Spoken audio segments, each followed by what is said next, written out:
दुनिया की सबसे बड़ी महाशक्ति और दुनिया का सबसे बड़ा लोकतंत्र, जब इन दोनों के नेता फोन पर बात करते हैं तो वो सिर्फ हालचाल पूछने के लिए नहीं होती, उसके पीछे अरबों डॉलर का दांव लगा होता है।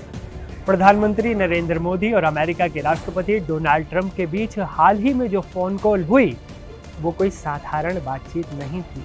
ये एक टोन सेटिंग मोमेंट था, एक ऐसा इशारा जो बताता है कि आने वाले महीनों में आपकी और हमारी जेब पर, भारत के व्यापार पर और रुपए की सेहत पर क्या असर पड़ने वाला है। नमस्ते, मैं हूं हसीम और आप देख रहे हैं एनडीटीवी इंडिया। इस बातचीत को समझने के लिए आपको पर्दे के पीछे की कहानी जाननी होगी। दरअसल अमेरिका ने भारत पर एक तरह के टैरिफ चक्रव्यूह बनाने की कोशिश की। मौजूदा समय में भारत पर कुल 50% का टैरिफ लगा है।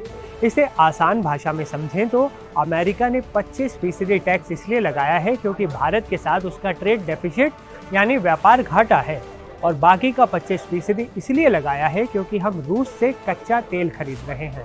इसका सीधा असर भारत के एमएसएमई सेक्टर पर पड़ रहा है। हमारा रुपया डॉलर के मुकाबले 90 के स्तर को छूने को बेताब है।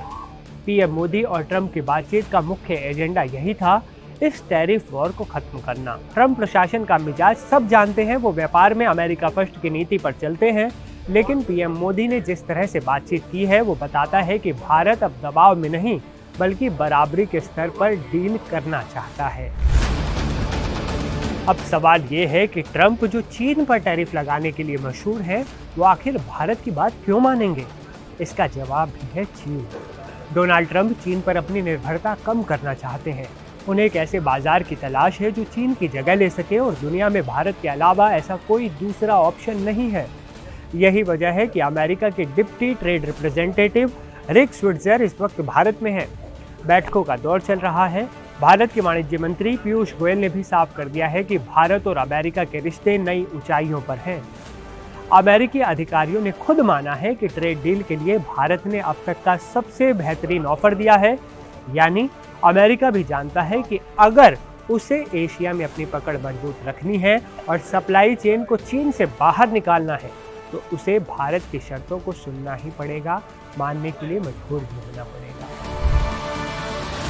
हालांकि इसका ये मतलब नहीं है कि भारत अमेरिका की हर बात मान लेगा। भारत ने भी अपनी रेड लाइंस यानी लक्ष्मण रेखा खींच रखी है। अमेरिका चाहता है कि भारत उसे बादाम, सेब और कॉर्न जैसे कृषि उत्पादों पर भारी छूट दे। वो चाहता है कि भारत अपनी डेयरी मार्केट उनके लिए खोल दे। लेकिन भारत ने दो टूक कह दिया है कि किसान, डेयरी और एमएसएमई सेक्टर पर कोई समझौता नहीं होगा। कुल मिलाकर पीयूष गोयल का संदेश साफ है, अगर अमेरिका को डील करनी है तो वो भारत के ऑफर पर दस्तखत करे। हम डेडलाइन के चक्कर में कोई कच्चा सौदा नहीं करेंगे। ये बातचीत पुतिन के भारत दौरे के ठीक बाद हुई है, जो रणनीतिक रूप से भी अहम है। अमेरिका संदेश देना चाहता है कि वो भारत के साथ खड़ा है। कुल मिलाकर मोदी और ट्रंप के बीच की ये कॉल और चल रही बातचीत ये इशारा करती है कि जल्द ही एक बहुत बड़ी ट्रेड डील का ऐलान हो सकता है, जिससे टैरिफ घटेंगे और भारतीय रुपए में नई जान भी आएगी। अगर आपको भी ऐसा लगता है तो लाइक कीजिए वीडियो को और शेयर करना मत भूलिएगा। आपकी इस पर क्या राय है, कमेंट में जरूर बताएं।